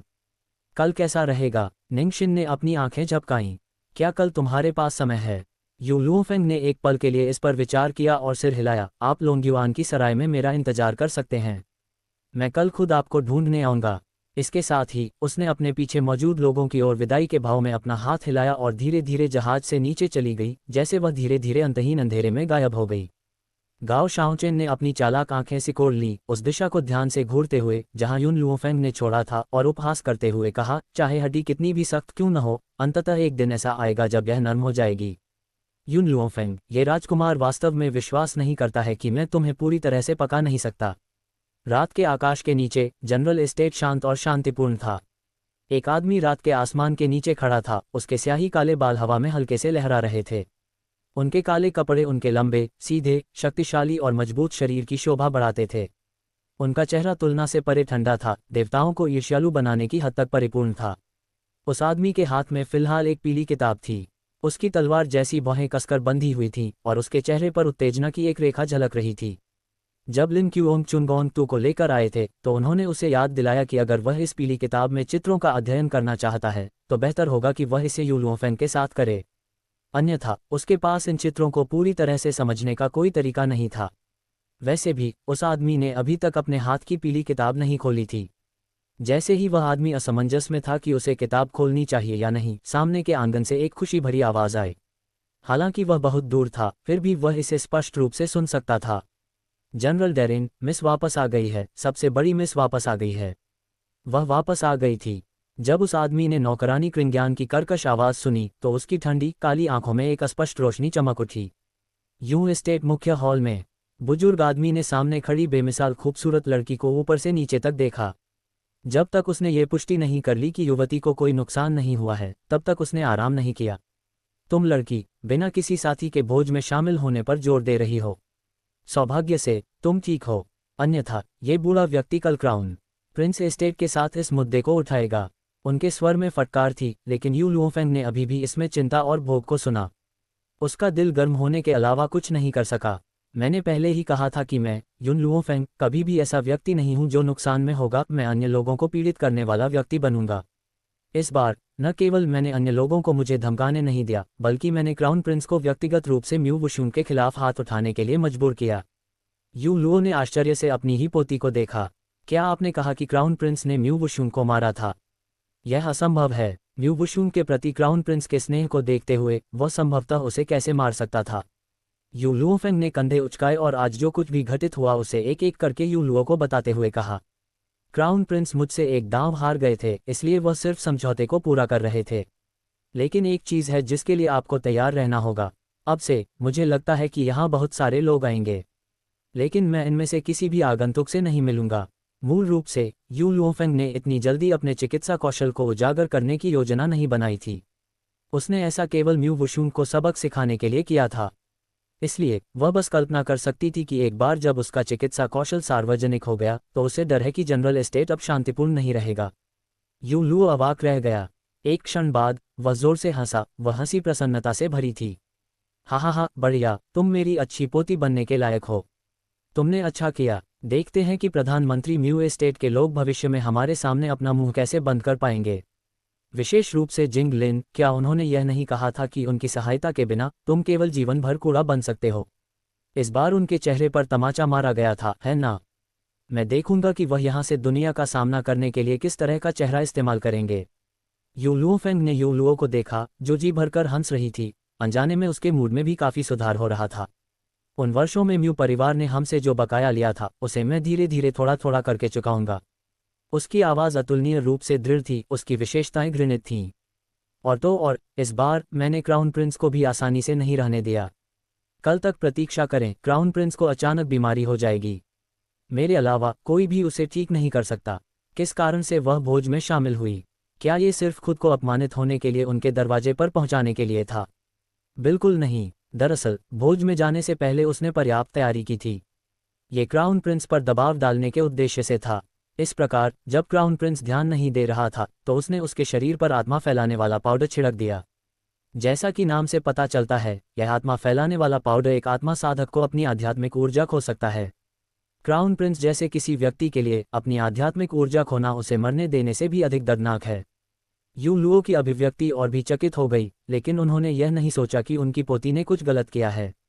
किसी को ये जानना होगा कि पिछले कुछ वर्षों में क्राउन प्रिंस ने उसे कैसे अपमानित किया था और यहाँ तक कि उसने उसे लगभग मौत के घाट उतार दिया था। उसका प्रतिशोध भी स्वाभाविक हो गया था। यू वेंच, युन लुओ ने व्यंग्यपूर्वक मुस्कुराते हुए कहा, आपने पहले क्यों नहीं बताया कि आपके पास कोई योजना थी? आपने मुझे इतने लंबे समय तक आपके बारे में चिंता करने के लिए मजबूर किया। अब देर हो चुकी है, आपको भी जल्दी सेवानिवृत्त होने के लिए वापस जाना चाहिए। यू लुओफेंग आलस्य से फैला हुआ था। भविष्य में आपको इस तरह की चीज़ों के लिए मेरे बारे में चिंता करने की ज़रूरत नहीं है, क्योंकि मैं कभी भी खुद को कष्ट नहीं होने दूंगा। रात के आकाश के नीचे युन निवास बहुत शांतिपूर्ण था। हर जगह एक अजीब सा माहौल दिख रहा है। जब युन लुओफेंग हॉल से बाहर निकली तो उसे अचानक एहसास हुआ कि वर्तमान युन निवास में क्या अजीब था। यदि यह पहले की बात होती तो घर लौटते ही युन जियाओ निश्चित रूप से उसकी दृष्टि में आ जाती, लेकिन इस बार वो लड़का अभी तक सामने नहीं आया था। यू लुओफेंग को अपने दिल में बेचैनी महसूस हुई। क्या ऐसा हो सकता है कि उस आदमी को कुछ हो गया हो? हालांकि जब वह पीछे के पहाड़ में अपने कमरे में वापस आई तो उसे एहसास हुआ कि उसकी चिंता पूरी तरह से अनावश्यक थी। चांदनी की रोशनी चमककर उस आदमी की गंभीर और असाधारण विशेषताओं पर पड़ी। वर्तमान में आदमी की पीठ चांदनी की ओर थी। एक काला मजबूत वस्त्र स्पष्ट रूप से उसकी संपूर्ण काया को उजागर कर रहा था। उसके चेहरे की विशेषताएं बहुत परिष्कृत थीं और उसकी काली काली आंखें गहरी अंधेरी रात के समान यू लुओफेंग को बिना पलक झपकाए घूर रही थीं, जो प्रवेश करने के लिए दरवाजे को धक्का दे रहा था। आप वापस आ गए। उस आदमी की आवाज़ कर्कश और चुंबकीय थी, मानो वह एक चुंबक हो जो आसानी से दूसरे लोगों के दिलों को खींच ले। हाँ, यू लुओफेंग ने अपनी भौहें थोड़ी ऊपर उठाईं। क्या तुम मुझे ढूंढ रहे थे? आदमी ने यू लुओफेंग को ध्यान से देखा। उसका ठंडा और स्थिर चेहरा भावनाओं से रहित था। मेरे पास एक किताब है और मैं तुम्हें ढूंढने आया हूं ताकि हम साथ मिलकर इसका अध्ययन कर सकें। यू लुओफेंग ने फिर से अपनी भौहें उठाईं। उसकी नज़र धीरे धीरे उस पीली किताब पर पड़ी जो उस आदमी के हाथ में बंधी हुई थी। चुनगोंग तू, युवा लड़की के बेहद खूबसूरत चेहरे पर आश्चर्य की एक रेखा दिखाई दी और फिर उसने ऊपर देखा। उसकी आंखें उसके सामने वाले आदमी को घूर रही थीं। यू जियाओ, क्या आप जानबूझकर ऐसा कर रहे हैं? अगर चुनगोंग तू को पकड़े हुए एक आदमी आपके कमरे में ये कहते हुए घुस आता है कि वह आपके साथ इसका अध्ययन करना चाहता है, तो आपके मन में भी अशोभनीय विचार आएंगे, भले ही इस आदमी के बारे में आपकी पिछली धारणा एक बेहद शुद्ध और निर्दोष व्यक्ति की रही हो। यू जियाओ हैरान थी और समझ नहीं पा रही थी कि इस किताब को देखने के बाद वह इतनी परेशान क्यों हो जाएगी। हालांकि युन जियाओ बहुत ईमानदार और सिर हिलाने वाला था। वास्तव में यही मेरा इरादा है। लिन कियोंग ने उसे बताया कि चुनगोंग तू का अध्ययन केवल 2 लोग ही एक साथ कर सकते हैं, इसलिए उसने वास्तव में जानबूझकर यहाँ उसका इंतजार किया। इससे कोई फर्क नहीं पड़ता कि युन जियाओ ने इसके बारे में कैसे सोचा। उसने यह नहीं सोचा होगा कि लिन कियोंग उसके अधीनस्थ के रूप में उसे धोखा देने की हिम्मत करेगा। यू जियाओ, यू लुओफेंग हंसे। आदमी के शरीर को दीवार के कोने की ओर धकेलते हुए उसकी आंखों में खतरनाक रोशनी की एक लकीर दिखाई दी। क्या आप जानते हैं कि आपके पास किस तरह की किताब है? और आप इसे लाए हैं ताकि हम एक साथ इसका अध्ययन कर सकें। युन जियाओ ने भौहें चढ़ा दी। उसके दिल को अंततः एहसास हुआ कि कुछ गड़बड़ है। ये लिन क्यूओंग था। जब उसने मुझे चुनगोंग तू दिया तो उसने मुझसे कहा कि मुझे तुम्हारे साथ मिलकर इसका अध्ययन करने की ज़रूरत है, इसीलिए मैं तुम्हारी तलाश में आया था। लिन क्यूओंग कौन है? मेरे अधीनस्थ। उस आदमी की गहरी आवाज़ ने यू लुओफेंग को चौंका दिया। उसने पहले ही अनुमान लगा लिया था कि यू जियाओ की पहचान सामान्य के अलावा कुछ भी थी, लेकिन चूंकि जियोमो ने उसे बताया था कि यू जियाओ में उसके प्रति द्वेष की पूरी तरह से कमी थी, इसलिए उसने उसकी पहचान की जांच नहीं की। क्या आप दूसरे लोगों की किसी भी बात पर विश्वास करेंगे? यू लुओफेंग ने अपनी आंखें सिकोड़ लीं। उसका शरीर यू जियाओ को इस हद तक मजबूती से दबा रहा था कि यू जियाओ को जरा सा भी हिलने की हिम्मत नहीं हुई। अन्यथा वह महसूस करेगा कि उसका पूरा शरीर अतुलनीय रूप से गर्म और शुष्क हो गया है। यह एक दिलचस्प एहसास था जिसे उसने पहले कभी अनुभव नहीं किया था। यू जियाओ, मेरे पास आपसे एक प्रश्न है। जब म्यू निवास को जला दिया गया था तो क्या आप ही थे जिसने किसी को ऐसा करने का आदेश दिया था? ये केवल उनका यून कबीला था जो प्रधानमंत्री संपत्ति के प्रति शत्रुता रखता था। इसके अलावा ऐसे बहुत से लोग नहीं थे जिनमें प्रधानमंत्री संपदा को आग लगाने का साहस हो। उन्होंने तुम्हें दुखी किया। उस आदमी की आवाज़ ठंडी और कर्कश थी। जो कोई तुम्हें दुखी करता है उसे मरना ही होगा। हालांकि चूंकि तुम नहीं चाहते कि मैं तुम्हारा बदला लूं, इसलिए मैंने उन्हें नहीं मारा। यू लुओफेंग का दिल अचानक कांप उठा। वह ऐसी व्यक्ति थी जिसने 2 जीवन जिए थे, लेकिन यह आदमी पहला व्यक्ति था जो उसके लिए मरने मारने को तैयार था। यूं, जियाओ, क्या तुम मेरे साथ चुनगोंग तू का अध्ययन नहीं करना चाहती थी? वर्तमान में वापस आने के बाद युन लुओफेंग की आंखों में चिढ़ने का संकेत था। आप अभी इस किताब को खोल सकते हैं। अगर कुछ भी ऐसा है जो आपको समझ में नहीं आता है, तो मैं उसे आपको पढ़ाऊंगा। उसके बारे में क्या ख्याल है? यू जियाओ एक आज्ञाकारी, अच्छा इंसान था, खासकर जब बात यू लुओफेंग की आती थी, तो वह उसके हर आदेश को मानने की हद तक पूरी तरह से आज्ञाकारी था। इस प्रकार लड़की की बातें सुनने के बाद उसने ईमानदारी से चुनगोंग तू खोला। पीली किताब के अंदर पुरुषों और महिलाओं की विभिन्न मुद्राओं के चित्र उसकी आंखों में प्रक्षेपित किए गए, जिससे वह मौके पर ही शून्य हो गया और उसकी ठंडी अभिव्यक्ति एक पल में ठंडी हो गई। युन जियाओ वास्तव में पुरुष और महिला विभाग में सफ़ेद कागज के टुकड़े की तरह शुद्ध था, लेकिन इसका मतलब यह नहीं था कि वह मूर्ख था। चुनगोंग तू में चित्रित स्थितियां अविश्वसनीय रूप से ग्राफिक थीं, तो वह कैसे नहीं समझ सका? लिन क्यूओंग। जैसे ही युन जियाओ ने अपने हाथ में मौजूद पीली किताब पर अपनी पकड़ मजबूत की तो उसके दिल से रोष की लहर दौड़ गई। लिन क्यूओंग वास्तव में उनके लिए इस प्रकार की चीज़ लेकर आए थे। इससे भी महत्वपूर्ण बात यह है कि उन्होंने इसे यू लुओफेंग के सामने भी खोला। दुर्भाग्यशाली लिन क्यूओंग अभी भी इस बात से अनजान था कि उसका अपना मालिक ही उसके प्रति द्वेष रखता है। यह इस हद तक था कि अब से उसे कभी अच्छे दिन का अनुभव नहीं होगा। यू जियाओ का दिल घबरा गया क्योंकि वह यू लुओफेंग को अपनी बात स्पष्ट रूप से बताने के लिए दौड़ा। उसे डर था कि महिला उसे उन लंपट और अश्लील पुरुषों के साथ समूहित कर देगी। हालांकि जैसे ही उसने अपना सिर घुमाया और उसके पास स्पष्टीकरण देने का समय नहीं था, उसकी 2 हल्की फुल्की चिढ़ाने वाली आंखें थीं। लड़की की आंखों में एक अस्पष्ट मुस्कान थी जब वे अपने सामने वाले व्यक्ति का मूल्यांकन कर रही थीं और रुचि से भरी हुई थीं। उसकी अभिव्यक्ति उत्तम कलाकृति के नमूने की सराहना करने जैसी थी। अभी दोनों के बीच नज़दीकियां काफ़ी बढ़ गई थीं। युन जियाओ अपने सामने लड़की से आ रही हल्की सुगंध को सूंघ सकता था। अजीब आवेग की एक धारा ने उसके दिल को झकझोर कर रख दिया, जिससे उसका शरीर जल गया और बुखार हो गया। वह नहीं जानता था कि उसने अभी अभी जो पुरुष और स्त्री के गुथे हुए चित्र देखे थे, वे अचानक उसके दिमाग में क्यों आ जाएंगे। क्या आप मेरे साथ चुनगोंग तू का अध्ययन करना चाहते हैं? यू लुओफेंग की आवाज़ आखिरी तिनका थी जिसने उसे अभिभूत कर दिया। गड़गड़ाहट की आवाज़ के साथ उसके दिमाग में एक असहनीय बेचैनी दौड़ गई, जिसने उसके शरीर को अनैच्छिक रूप से प्रतिक्रिया करने पर मजबूर कर दिया। आदमी की ओर से विसंगति को महसूस करने के बाद युन लुओफेंग के होठों का कोना एक चिढ़ाने वाली मुस्कान में झुक गया और वह युन जियाओ के शरीर से दूर हो गई। यू जियो, चुनगोंग तू का अध्ययन करने के लिए मुझे ढूंढने आने पर तुम्हें यही मिलता है। यू लुओफेंग मंत्रमुग्ध होकर मुस्कुराया। अगर तुम बाद में दोबारा मेरे पास आए तो मैं तुम्हें फिर नहीं छोड़ूंगा। यू लुओफेंग के शरीर को छोड़ने के बाद उस व्यक्ति को थोड़ा बेहतर महसूस हुआ। यहाँ तक कि उसे खुद भी समझ नहीं आ रहा था कि जो व्यक्ति हमेशा उसके जैसा ठंडा दिल और भावनाहीन रहा है, उसकी आंखों के सामने लड़की के प्रति इस तरह का आवेग क्यों होगा। आप जा सकते हैं। युन लुओफेंग ने हल्की सी मुस्कान के साथ अपने सामने खड़े आदमी की ओर देखते हुए ताली बजाई। इसके अलावा अब से अपने उस अधीनस्थ की बातों पर विश्वास न करें ताकि उसके द्वारा गुमराह होने से बचा जा सके। बेचारे लिन कियोंग को अभी भी नहीं पता था कि युन लुओफेंग के कुछ शब्दों ने उसकी किस्मत तय कर दी थी। ठीक है, युन जियाओ ने आज्ञाकारी ढंग से सिर हिलाया। यदि आप उसे पसंद नहीं करते हैं तो मैं उसे निर्वासित कर सकता हूँ। निष्कासित करें, यह आवश्यक नहीं है। ये तब तक ठीक है जब तक आप अब से उसकी हर बात नहीं सुनेंगे। यू लुओफेंग मुस्कुराए यू जियाओ की ओर 2 कदम बढ़ाते हुए एक बार फिर उसे कोने पर दबा दिया। उसने दबंगई से घोषणा की, याद रखें, केवल मैं ही आपको प्रशिक्षित कर सकती हूँ। यू जियाओ के चेहरे पर बेचैनी की लहर स्पष्ट रूप से दिखाई दी। जिस आवेग को उसने पहले बड़ी मुश्किल से दबाया था, वह लड़की के आने के बाद एक बार फिर आगे बढ़ गया। सौभाग्य से यू लुओफेंग ने इस बार उसे पीड़ा नहीं दी। उसके चेहरे पर थोड़ा सा जोश देखकर वह वहां से खिसक गई। छोड़ो, मुझे आराम करना है। युन लुओफेंग ने आलस्य से जम्हाई ली और सामने वाले आदमी की ओर अपनी भौहें ऊपर उठाईं। उस आदमी ने अपने होठों को थोड़ा भींच लिया। उसने युन लुओफेंग को जटिल भावनाओं से युक्त काली आंखों से देखा और अंततः असीम रात के आकाश की ओर चलने के लिए मुड़ने से पहले उस पर गहरी नजर डाली। मास्टर, वह अभी इतना अच्छा मौका था, आपने उस पर झपट्टा क्यों नहीं मारा? आपने ऐसा क्यों नहीं किया? जियोमो की क्रोधित आवाज उसके मन के अंदर से सुनी जा सकती थी। जोड़ी खेती, यानी जोड़ी खेती, इससे जो कौशल बढ़ता है वह कम नहीं है, तो आपने उसे साफ क्यों नहीं खाया? यू लुओफेंग बुरी तरह मुस्कुराया। यू जियाओ, वह लड़का अभी भी प्रशिक्षण में कमी कर रहा है। जब तक मैं उसे इस बारे में फिर से बोलने के लिए प्रशिक्षण समाप्त नहीं कर लेता, तब तक प्रतीक्षा करें। इसके अलावा हालांकि मुझे यूजियो में कुछ हद तक दिलचस्पी है, फिर भी मुझे उसके प्रति स्नेह विकसित करना बाकी है।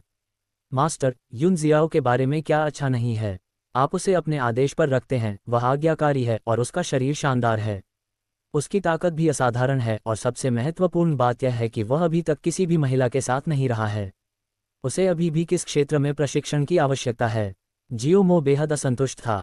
इस तरह का एक महान अवसर और उसके स्वामी ने इसे छोड़ दिया था। अगर वह होता तो पहले झपटता और बाद में बात करता। भावनाओं जैसे मामलों को बाद में धीरे धीरे पोषित किया जा सकता है। रात पानी जैसी थी। युन निवास के शांत आंगन में पानी में किसी चीज के गिरने की आवाज सुनी जा सकती थी। पानी की बौछारें हर जगह फैल गईं, जो उस आदमी की संपूर्ण आकृति पर पड़ रही थीं। उस आदमी ने अपने पूरे शरीर को ठंडे पानी में डुबा दिया और उसके शरीर की बुखार भरी गर्मी धीरे धीरे कम हो गई। अपने शरीर के ठीक होने की प्रतीक्षा करने के बाद वह जमीन पर खड़े होकर झील से बाहर कूद गया। उनका लंबा काला वस्त्र पानी से भीग गया था, उनके शरीर से कसकर चिपक गया था, पेट की मांसपेशियां भी चांदनी में उजागर हो रही थीं। उस आदमी के बाल भी भीगे हुए थे। पानी की बूंदें उसके चेहरे की सही रूपरेखा का अनुसरण कर रही थीं और धीरे धीरे नीचे की ओर गिर रही थीं। यदि कोई भी महिला इस सेक्सी और आकर्षक दृश्य को देखती तो वह निश्चित रूप से उसके आकर्षण का शिकार हो जाती। उसने असीम काली रात का सामना करते हुए कहा, लिन क्यूओंग, अपनी सजा बढ़ाओ। किसी ने नहीं देखा कि एक धुंधली परछाई उस आदमी को सलाम करते हुए हाथ जोड़ रही थी और फिर रात के आकाश में गायब हो गई। यूजियाओ झील के किनारे से निकलने ही वाला था कि उसने चुनगोंगतू को देखा, जिसे उसने झील में प्रवेश करने से पहले एक तरफ फेंक दिया था। थोड़ा सोचने के बाद उसने फिर भी चुनगोंगतू को उठाया और पीछे के पहाड़ की दिशा में चला गया। जब से मेडिकल पवेलियन ने आत्मा संग्रह करने वाले औषधीय तरल जैसी असाधारण वस्तु जारी की, ये पहले की तुलना में अधिक जीवंत हो गई। व्यावहारिक रूप से हर दिन सुबह सबसे पहले अनगिनत संख्या में लोग आत्मा संग्रह करने वाले औषधीय तरल को जल्द से जल्द जब्त करने के इरादे से आते हैं। शुक्र है, यू लुओफेंग ने चिकित्सा मंडप में आत्मा संग्रह करने वाले औषधीय तरल की कई खुराकें दी, जिससे इन लोगों को घटनास्थल पर दंगा करने से रोका गया। इस समय मेडिकल पवेलियन के आंतरिक हॉल के अंदर एल्डर रोंग ने अपने सामने बैठे दादा पोती की जोड़ी को देखा और हंसे। एल्डर रोंग, लोंगयुआन में आपका आगमन काफी आकस्मिक है। मैं कुछ समय पहले बाहर गया था और आज सुबह ही यहाँ पहुंचा हूँ। ये कैसा है? क्या आपको वही ईश्वरीय डॉक्टर मिला? एल्डर निंग, ये बूढ़ा आदमी, जब से उसे एक लाइलाज बीमारी हुई है तब से वह बीमार दिखने लगा है। काफी समय हो गया था जब वह आज की तरह तेजस्वी और ऊर्जावान दिख रहे थे। ये स्पष्ट था कि उसे जीवन बचाने का एक तरीका मिल गया। एल्डर रोंग, आपने सही कहा। मुझे वास्तव में एक प्रसिद्ध डॉक्टर मिला। हालांकि वह कोई ऐसी व्यक्ति नहीं है जिसे हम व्यक्तिगत रूप से जानते हैं, बल्कि यह एक प्रतिष्ठित डॉक्टर है जो लोगों के बीच छिपा हुआ है। मेरी बीमारी ठीक हो गई है। ओह, एल्डर रोंग ने अपनी भौहें ऊपर उठाईं। ये वास्तव में बहुत अच्छा है। सच में, क्योंकि हमारा मेडिकल मंडप आपको ठीक नहीं कर सका, मुझे हमेशा दिल से दोषी महसूस होता है। इसलिए जब मैंने सुना कि आप यहाँ आ रहे हैं तो मैं वास्तव में इस बार आपको एक डॉक्टर से मिलवाने की योजना बना रहा था। ये डॉक्टर वास्तव में एक असाधारण प्रतिभाशाली है और यहाँ तक कि उसके पास मैनेलुओ फूल के जहर का इलाज भी है। सच तो यह है कि मैं अभी डैरन को यहाँ लाकर लौटा हूँ। ये सुनकर एल्डर निंग भी चौंक गए और उन्होंने तीखी मुस्कान के साथ जवाब दिया, ये पता चला है कि लोंगयुआन में कई प्रतिभाएं हैं। जिसमें से मैं मिला वह भी एक जीनियस है। उसने पहले ही मेरा इलाज करने का वादा किया था, इसलिए मुझे इस बार एल्डर रोंग को परेशान करने की ज़रूरत नहीं है। मुझे उसकी क्षमता पर विश्वास है। ठीक उसी तरह मैं अभी भी एल्डर रोंग के साथ तुलना करना चाहूँगा कि कौन सा डॉक्टर जिसके बारे में हम जानते हैं कि उसके पास एक मजबूत चिकित्सा विशेषज्ञता है। चाहे कुछ भी हो, इन दो बूढ़ों ने कभी कल्पना भी नहीं की होगी कि जिस असाधारण प्रतिभा को वे जानते थे वह वास्तव में वही व्यक्ति था। एल्डर रोंग, जब दोनों बूढ़े लोग बातचीत कर रहे थे, सियान लबादा पहने लिन जियो तेजी से दरवाजे से अंदर आया, हाथ जोड़कर सलाम किया और बताया, एल्डर रोंग को रिपोर्ट करते हुए, शाही कबीले के शाही डॉक्टर जिंगलिन एक बैठक का अनुरोध करने आए थे। जिंगलिन, एल्डर रोंग ने अपनी भौहें सिकोड़ लीं। एल्डर निंग के साथ बातचीत करते समय उनका शांत स्वभाव अब और नहीं रहा, उनके पूरे वृद्ध चेहरे पर अधीरता झलक रही थी। मैंने पहले ही कहा था कि मैं शाही कबीले से किसी को नहीं देखूंगा। एल्डर रोंग, जिंगलिन का कहना है कि उसके पास कई 100 साल पुरानी औषधीय जड़ी बूटी है जिसे वह एल्डर रोंग को उपहार में देना चाहता है। लिन जियो ने एल्डर रोंग को वे सभी शब्द बताए जो जिंगलिन ने दरवाजे के बाहर बोले थे। उसका स्वर सपाट था, मानो वह किसी अप्रासंगिक विषय पर बोल रहा हो। जिंगलिन की 100 साल पुरानी औषधीय जड़ी बूटी को अन्य लोगों की नज़र में खजाना माना जा सकता है। हालांकि यह अफसोस की बात थी कि उनके मेडिकल मंडप ने 100 साल पुराने औषधीय घटक की परवाह नहीं की। 100 साल पुरानी औषधीय जड़ी बूटी, कितना बड़ा उपहार! एल्डर रोंग ने नाक भान सिकोड़कर कहा, उसके चेहरे पर उपहास झलक रहा था। लिनजियो, क्या आप जानते हैं कि जिंगलिन मेडिकल मंडप में क्यों आएंगे और मुझसे मुलाकात करेंगे? एल्डर रोंग, इस जिंगलिन की शक्ल पूरी तरह से अस्त व्यस्त है। मुझे लगता है कि वह महामहिम क्राउन प्रिंस की ओर से यहाँ आया था। आज सुबह मैंने पहले ही सुना है कि क्राउन प्रिंस की आध्यात्मिक ऊर्जा रातों रात पूरी तरह से गायब हो गई है। जिंगलिन पहले ही हर संभव प्रयास कर चुका है और अभी भी उसे ठीक नहीं कर सका है। इसलिए इस अधीनस्थ को साहपूर्वक संदेह है कि वह क्राउन प्रिंस के लिए यहाँ आया था। एक रात के भीतर क्राउन प्रिंस के पूरी तरह से अपनी आध्यात्मिक ऊर्जा खो देने की बात पूरे लोंगयुआन में फैल गई। बेशक ये यू लुओफेंग के विशेष प्रसारण से बच नहीं पाया। जिंगलिन के चिकित्सा कौशल के साथ वह निश्चित रूप से क्राउन प्रिंस को ठीक नहीं कर सका। ऐसे में वह केवल मदद मांगने के लिए मेडिकल पवेलियन आ सकते थे। वापस जाओ और जिंगलिन को सूचित करो कि हमारा मेडिकल मंडप शाही कबीले के लोगों का इलाज नहीं करता है, एल्डर रोंग ने ठंडे स्वर में कहा। एल्डर निंग ने एल्डर रोंग को कुछ आश्चर्य से देखा। भले ही मेडिकल मंडप के डॉक्टरों का अहंकार काफी बड़ा था और उनसे अनुरोध करना बहुत मुश्किल था, मेडिकल मंडप ने हमेशा शाही कबीले को महत्व दिया था। इससे भी अधिक दूसरा पक्ष कोई और नहीं बल्कि शाही कबीले के महामहिम क्राउन प्रिंस थे। अभी अभी उन्होंने वास्तव में दूसरे पक्ष के अनुरोध को दृढ़ता से अस्वीकार कर दिया। एल्डर रोंग इस बूढ़े आदमी के दिल के अंदर के भ्रम को समझ गया और इस प्रकार उसे समझाया, एल्डर निंग, हमने पहले उस असाधारण प्रतिभा के बारे में बात की थी जो डेरिन के मैनलुओ जहर का इलाज करने में सक्षम है। उस प्रतिभा की क्राउन प्रिंस के साथ दुश्मनी हो गई थी। अगर मैं अब क्राउन प्रिंस को बचाता हूं और वह नाखुश हो जाती है और डेरिन का इलाज नहीं करती है, तो मैं रोने के लिए किसे ढूंढूंगा? ये शब्द सुनकर एल्डर निंग दंग रह गए। ये संयोग है, जिस प्रतिभा को मैं जानता हूं वह भी क्राउन प्रिंस के प्रति द्वेष रखती है। कल रात मैंने ये भी देखा कि उसने क्राउन प्रिंस के खिलाफ कैसे जवाबी कार्रवाई की। एल्डर रोंग थोड़ा झटका खा गया और कुछ कहने ही वाला था, हालांकि तभी बाहर से कोलाहल सुनाई दिया, जिसके साथ जिंगलिन के चिल्लाने की हल्की सी आवाज भी आई। दरवाजे के बाहर क्या हुआ? एल्डर रोंग त्योरियां चढ़ाकर खड़ा हो गया। लिन जियाओ, तुम जाओ और देखो कि वहां क्या हो रहा है। इतना शोर क्यों है? हाँ, लिन जियाओ ने हाथ जोड़कर सलाम किया और दरवाजे के बाहर चला गया। मुख्य हॉल में जिंगलिन की उग्र निगाहें उसके सामने अद्वितीय रूप से सुंदर युवा लड़की को घूर रही थी। उसकी आंखों में ज्वाला लगभग बाहर निकल रही थी। यू लुओफेंग, तुम जहरीली औरत, कल वुशुंग को मारने के बाद आज भी तुम में मेरे सामने आने की हिम्मत है। तुम सिर्फ वुशुंग से ईर्ष्या कर रही हो। मैं तुम्हें चेतावनी दे रहा हूं, अगर तुम भविष्य में वुशुंग के लिए चीजें मुश्किल करने की हिम्मत करती हो तो मुझे निर्दयी होने के लिए दोष मत देना। यू लुओफेंग के बारे में जिंगलिन की धारणा हमेशा एक कूड़ेदान की रही है। किसी भी स्थिति में वह ये विश्वास करने को तैयार नहीं था कि इस निकम्मी युवा लड़की के पास वास्तव में असाधारण चिकित्सा कौशल थे। इसके अलावा वुशुंग ने स्वीकार किया कि वह उस बूढ़े व्यक्ति की स्थिति का निदान करने में असमर्थ थी। इस प्रकार उन्होंने निष्कर्ष निकाला कि बूढ़ा व्यक्ति वह व्यक्ति रहा होगा जिसे यू लुओफेंग ने सबके सामने कचरा शीर्षक से मुक्त करने के उद्देश्य से आग्रह किया था। अन्यथा वह उस स्थिति के लिए सुई के छेद से बूढ़े व्यक्ति को कैसे जगा पाती थी जिसका निदान वुशुंग भी नहीं कर सका था। यू लुओफेंग ने सुस्ती से अपनी आंखें उठाईं, तिरछी नजर उस बूढ़े आदमी पर डाली जो उसका रास्ता रोक रहा था। उसके होठों का कोना मुड़ा हुआ उठा हुआ था। एक बात है जो तुमने गलत समझी है। जिसने म्यू वुशुंग को मारा वह मैं नहीं था, वह गाओ लिंग था। इसके अलावा मैं यहाँ तुम्हारे लिए नहीं आया था, मैं केवल एल्डर रोंग की तलाश के लिए यहाँ आया था। आज सुबह सुबह एल्डर रोंग ने जनरल एस्टेट में किसी को यहाँ आने के लिए आमंत्रित करने के लिए भेजा, इसलिए वह दिन के इस समय मेडिकल पवेलियन में आईं। कौन जानता था, भाग्य के अनुसार वह वास्तव में जिंगलिन से मिलेगी। बिना सोचे समझे भी वह यह निष्कर्ष निकाल सकती थी कि यह जिंगलिन निश्चित रूप से गाओ लिंग की स्थिति के कारण यहाँ आया था। दुर्भाग्य से जब तक वह हाथ नहीं बढ़ाती, मेडिकल मंडप के लोग गाओ लिंग का इलाज नहीं कर पाएंगे। यू लुओफेंग, जिंगलिन ने उस पर व्यंग्य किया। उसकी निगाहें तीव्र अवमानना से भरी थीं। हर दिन मेडिकल मंडप में एल्डर रोंग को देखने का अनुरोध करने वाले लोगों की संख्या असंख्य है। आप जैसे बेकार व्यक्ति के लिए क्या आपको लगता है कि वह आपसे मिलने के लिए तैयार होगा? यहाँ तक कि वुशुंग को भी मना कर दिया गया था जब वह एक बैठक का अनुरोध करने आई थी, आपके बारे में कुछ भी नहीं कहने के लिए। लोगों को पता होना चाहिए कि खुद को कुछ आत्म जागरूकता के साथ कैसे व्यवहार करना है ताकि बाद में खुद को अपमानित होने से बचा जा सके।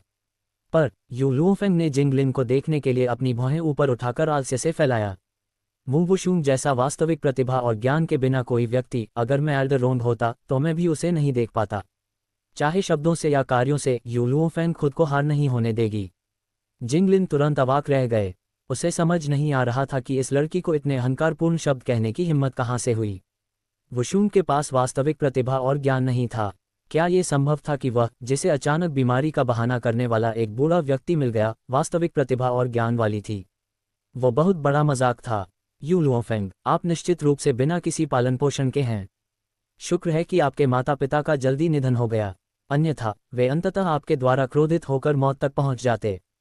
जिंगलिन ठंडे स्वर में हंसा। वह एक शाही कबीले का राजचिकित्सक था और सम्राट भी उसकी थोड़ी बहुत आलोचना करता था। शायद दुनिया को जनरल यू लुओ से सावधान रहने की जरूरत थी, हालांकि उन्हें बूढ़े आदमी यू लुओ से कोई खतरा नहीं झेलना पड़ा। इसलिए जिंगलिन इस समय ये शब्द कह सकते थे।